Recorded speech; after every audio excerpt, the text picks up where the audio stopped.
Le meilleur match de la CAN 2025 en termes de niveau. Qui a quelque chose à ajouter maintenant?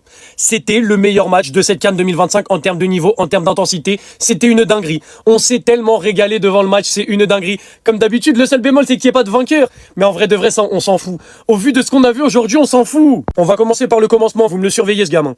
Alors oui, ça fait un petit moment qu'on le surveille, mais là, faut vraiment le surveiller. Le but qu'il a mis. Mais qui es-tu? 2 buts de la Côte d'Ivoire dans cette CAN, 2 buts d'Amad Diallo.